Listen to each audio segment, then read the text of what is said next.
And the question that should be on your mind as you're using technology today is your use of technology increasing your capacity to love?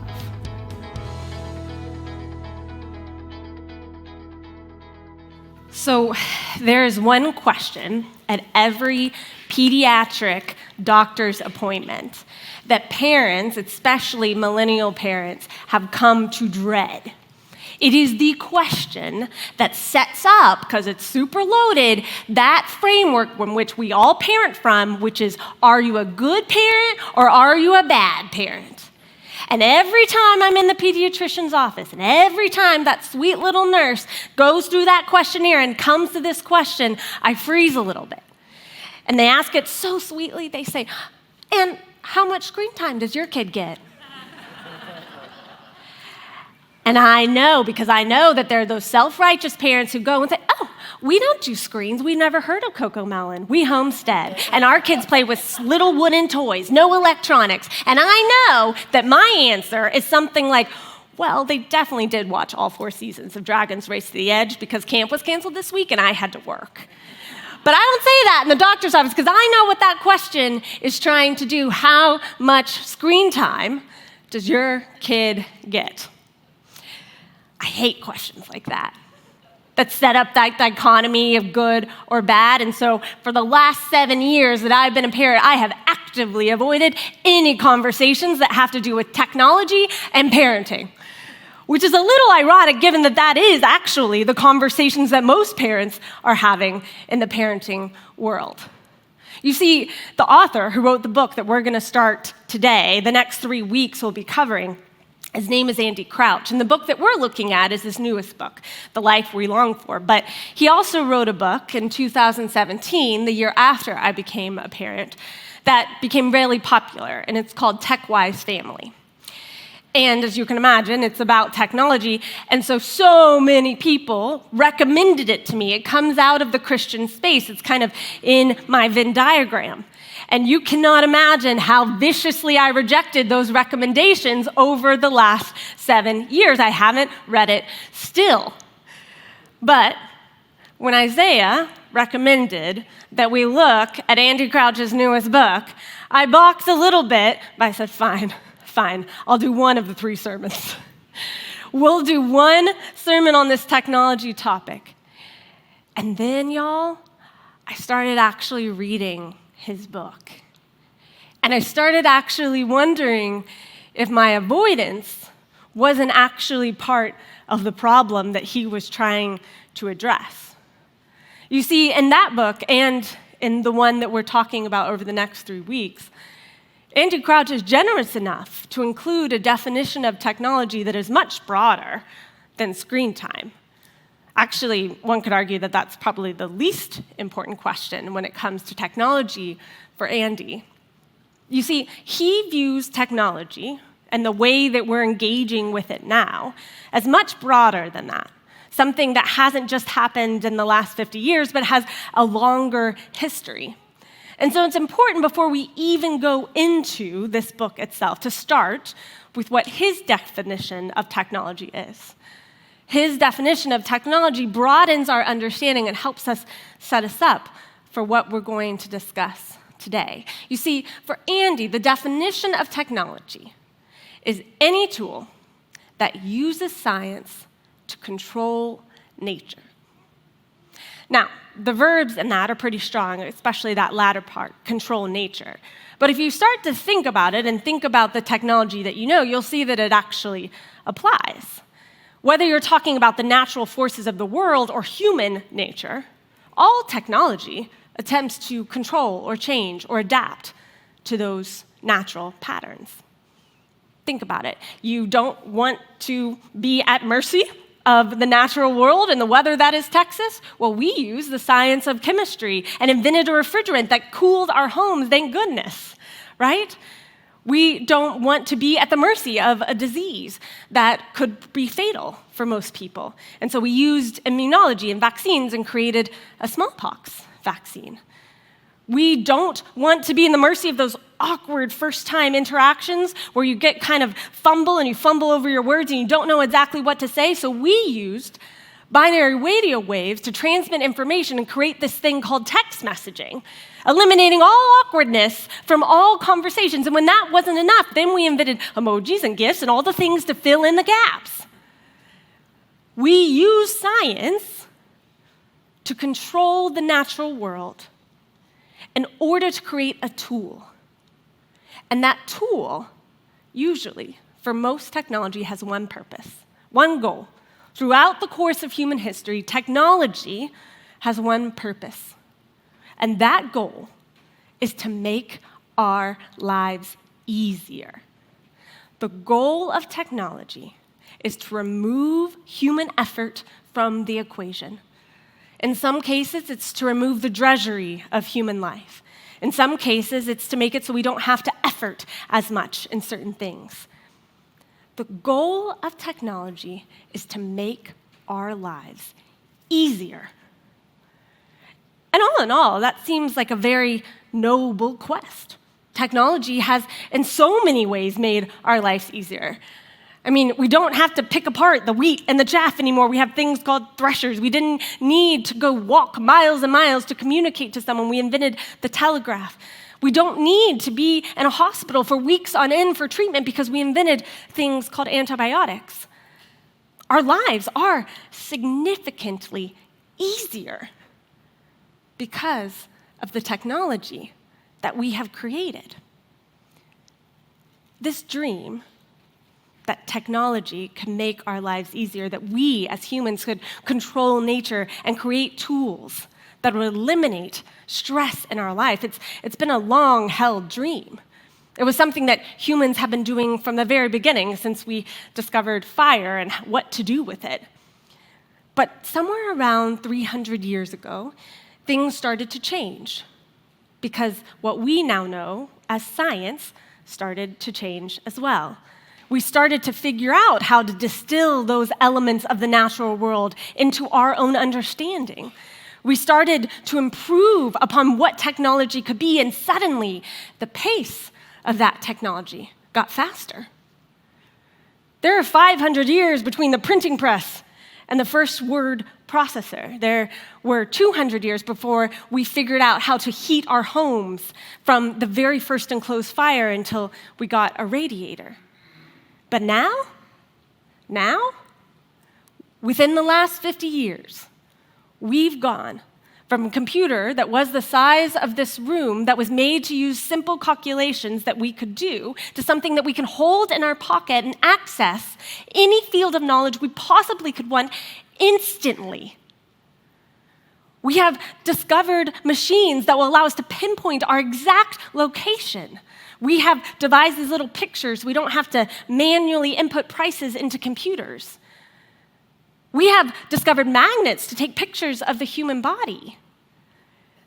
The pace of technological development has accelerated in the last 50 years. Our lives are easier than ever because we have more machines than ever. I have a machine that spontaneously goes and vacuums up dirt on its own. I have a machine that washes my dishes. I have a machine that dries my clothes. Can you imagine what my great-grandmother would think of that? I have a machine that allowed my son to go to a camp in South Dallas that would have taken me 4 hours to walk without a car this week. And I drove there twice a day. I have machines that allow my life to be the easiest, certainly the easiest that human lives have ever been. Have ever been. And the goal, we say, about making our lives easier is certainly that means that our lives will be happier. Isn't that what all our ancestors wanted? Isn't that what they dreamed of? If we could just fix this problem, if we could remove this obstacle, if we could create these things that fly in the air and then take us to this other location to be with family, to celebrate them, wouldn't that be great? Wouldn't that make our lives easier? And then we would be happier. Then everything would be okay. And yet, something went wrong, drastically wrong, in a way that I'm not quite sure we totally understand how wrong it went, because it's only been a short amount of time. In 2012, or at least starting in 2012, we started to see these spikes in lack of happiness or reported happiness among adolescents, and then slowly it trickled into adults as well. Those numbers continue to decrease. More and more people are reporting that they are unhappy. Worrisomely, we also are seeing spikes starting around 2010, which, ironically or not ironically, is when algorithms started showing up in social media. That behaviors like self-harm and depression started to spike, especially among adolescent girls. The UK thought this was so much of a problem that they imposed or started a ministry of loneliness because they were so concerned about the effects that loneliness would have on their society, not just because of healthcare costs, but also social issues. We might not be the most divided we ever have been politically, but most political theorists link this time that we're going through somewhere akin to prior to the Civil War. Guys, I don't know if we want to be prior to the Civil War when it comes to how we are politically. A lot of this is because the news that we receive isn't what we choose. It's actually what the algorithm chooses. Almost everything that we look at today, whether that's on your phone on that Discover screen, or whether, I don't know what the Apple version is, I have an Android, sorry guys. Whatever that version is that's for your page, whether that's TikTok or YouTube or whether that's Google, everything is serving you what it thinks you want to see. And when it does, you stop being able to think and choose, and the divide grows. We stop being able to have conversations. And then there's these kind of latent studies, things that are not quite proven yet because we haven't had the time to study it, but childhood anxiety is skyrocketing. There's oncologists who are yelling from the rooftops that the age of cancer is dropping rapidly. We have climate change that we know is causing these natural disasters, and we don't really know how to stop it, but it seems to be a big deal. We made everything that we thought we wanted to make. If you had asked your great-great-grandparents what they wanted the world to look like, what they wanted technology to look like, it would look like what we have today. We did it, but we aren't happier because of it. You see, our ancestors would have actually not used the word technology. They wouldn't have called it that, at least, not until the late 1800s and the 1900s. But they did have a name for what we do, this desire to control nature for our own benefit, to make our lives easier. You know, they would have called it magic, which seems far-fetched until you think about it. To them, to our ancestors, we are Merlin, we are Medea, we are Jafar, we are every magician that exists in the history of the world. They would look at this setup and say, you flipped a switch and the lights came on. You are sorcerers. We made magic. But instead of it helping us, it is ruining us. And honestly, we should have known better. Every story of a magician, every story that starts with a sorcerer, how does it end? In the late 1700s, the German writer Goethe wrote a really famous fairy tale that then, not so surprisingly, in 1940 became one of Walt Disney's biggest films, Fantasia. It's based on this fairy tale. And I don't know if you remember it, but in Fantasia, Mickey Mouse is the apprentice to a sorcerer.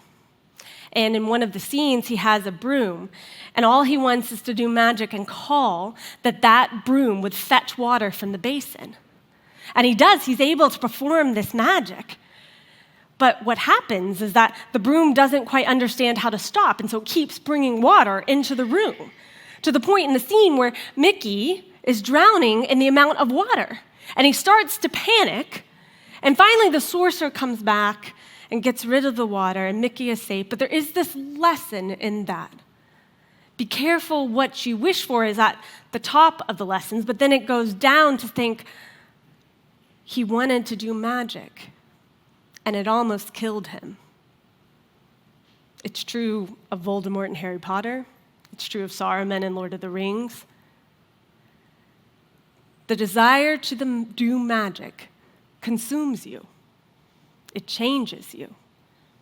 It is a false pursuit, and is one that we would be wise to be wary of as we embark in this world that is full of magic. Andy Crouch thinks that the reason that the pursuit of magic is false is because ultimately it makes us less human. It makes us less of a person. If our supreme goal in life is to make everything easier, we remove the resistance that is natural to life, that makes us grow into a full person. If our supreme goal in life is to make things easier, then we remove the resistance that is naturally occurring in life that we need in order to become full people. And you might ask, well, then what is a person? And we're getting a little theoretical here, but this is actually where the Judeo-Christian tradition has something to say, something that I think can be useful, something that can distill it down for us. You see, there is a definition of a person in the Hebrew Bible, and it's one that's recited as a prayer. At first, it's probably the oldest known Jewish prayer that we have in the first millennia BC, and then it became something that Jews now recite twice a day. It's called the Shema. And it's found in 3 different locations in the Hebrew Bible, but the most succinct is in Deuteronomy, and you probably have heard it. It goes like this: Hear, O Israel, the Lord our God, the Lord is one. Love the Lord your God with all your heart, and with all your soul, and with all your strength. These commandments that I give you today are to be on your hearts. Impress them on your children. Talk about them when you sit at home and when you walk on the road, when you lie down and when you get up. Tie them as symbols on your hands and bind them on your foreheads. Write them on the doorframes of your houses and on your gates. This definition of a person was so important that it's repeated that this is something we're supposed to teach our children. You might have missed it there. You're like, Allie, that didn't say anything about being a person. So let's go back to that first part because it does. It says, love the Lord your God with all your heart and with all your soul, with all your strength. In general, when rabbis are looking at this, they believe that there are 3 parts to a person, according to the Shema. There is your heart, lev. Often that word is not just your feeling, it also has to do with your mind. They didn't have a word for thoughts in that way, so they called it your heart, where your willpower comes from. Then they have this word nephesh, which is your soul.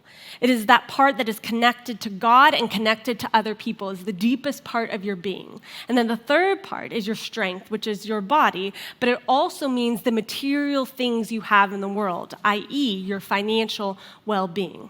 These are the 3 parts of a human, the 3 parts that make us people: your heart, your soul, and your strength.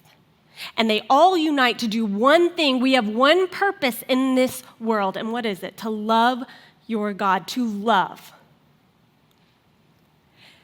Jesus of Nazareth, he adds to this. He changes it a bit later. And he says, you shall love the Lord your God with all your heart and with all your soul and with all your mind and with all your strength. He added in mind to separate heart and mind, but the same principle exists. And then he added a second commandment. This is summed up by the law in the Hebrews.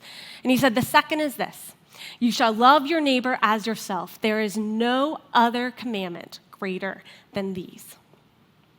What these verses are summing up for us is who we are as people, which Andy Crouch defines as we are heart, soul, mind, strength complexes.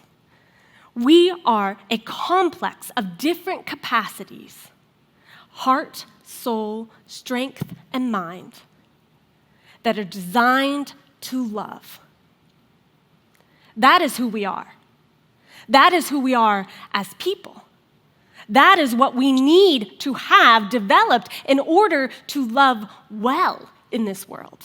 We need a strong heart and a strong soul and a strong mind and a strong strength. We need all four of those to love well. But here's the problem. Technology has allowed us to get rid of most human processes that make that stuff grow. We don't have to have a strong heart in this world. Lord knows we don't have to have a strong mind. We certainly don't need to have a strong soul. And strength? How many of us work with a computer? We don't actually move that much unless we intentionally move during the day when doing our labor.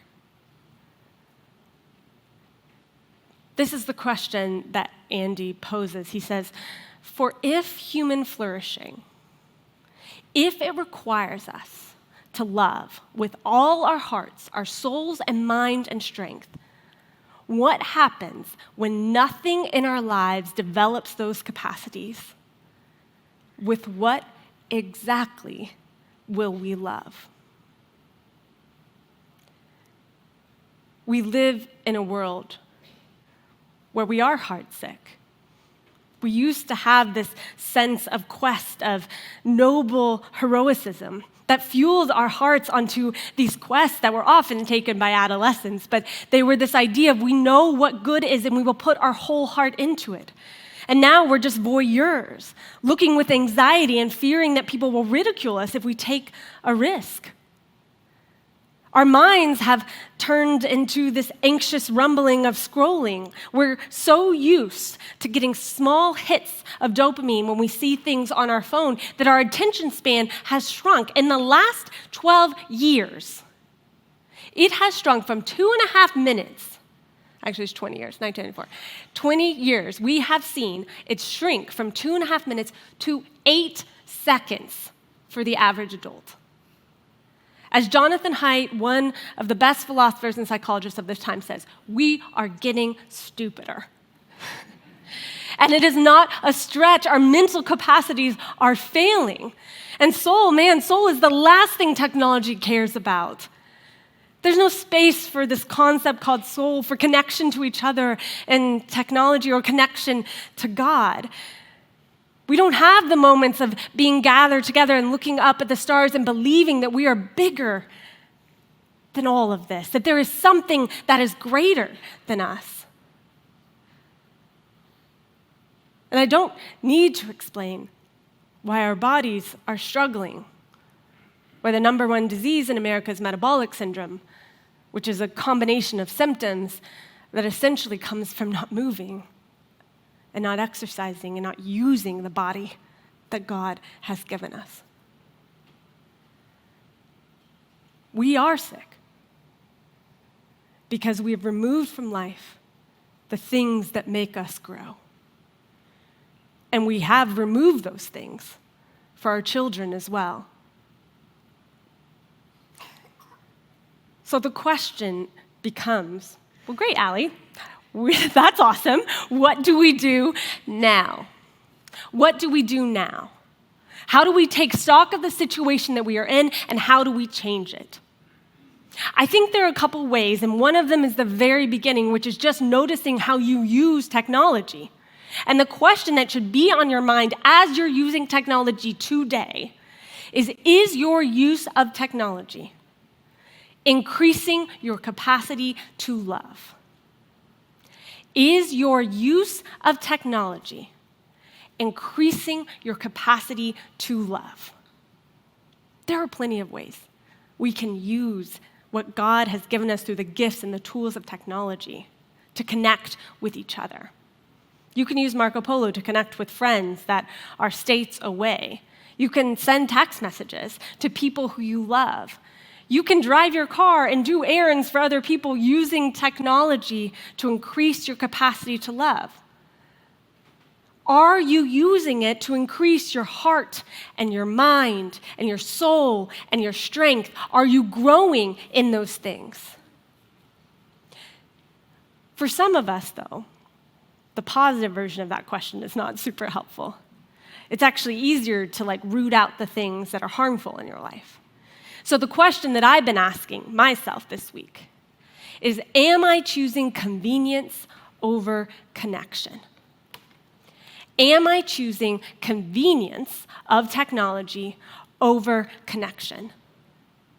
Could I go to that Amazon cart and just add it and put it in my cart and it'd be fine? I don't have urgency, I don't need it immediately, but I'm choosing that instead of going to the store where I could potentially connect with a cashier who always works on Target at Monday, Wednesday, Fridays, and actually start to connect with her and actually make something of my body as I move through the store. Could I do that instead? Could I look at the way that I'm using my phone? Could I eliminate some ways that I'm constantly using it to assuage my own needs, my boredom, my anxiety? Could I get rid of those apps? Could I make a commitment to not use the things that use algorithms anymore? Could I change the way that I'm orienting my life to consistently choose connection, because through connection we grow and through connection we love, over the appeal of convenience and ease? We are at a standstill, my friends, a turning point. And we have the ability to choose what we will do from here. My hope is that Christians and those who follow Jesus, using the wisdom that we have been given, may have a better answer than our neighbors around us. That we may understand the dangers of technology and may twist it so we can use them as tools to connect to other people well. You know, in that pediatric office, I once asked the nurse in a particularly angry moment of mine, what's the research on actual screen usage? And she told me, besides video games and social media, which have been researched excessively, for good reason, that there wasn't actually a lot of data on the actual screen and the effect on the brain of children. And she said, but it's not actually that. It's what they're missing out of. What's they're missing out on by being in front of a screen. It's not the screen itself necessarily. We think it might be, but we're not sure. But it's what they're missing out on that matters. And that's it. That's the problem. It's not that technology is bad. It's what you're missing out on because you're using it in a place that it's not meant to be used. You are not connecting with your children in ways that they need to be connected. You're not being there for the people that you need to be there for because you're using technology to replace the processes that we need desperately to grow and to impress them on our children and to hang them on our door frames. We need to be strong in heart and mind and soul and strength so that we can take on the next century fully capable of loving the people who most desperately need it. Let us pray.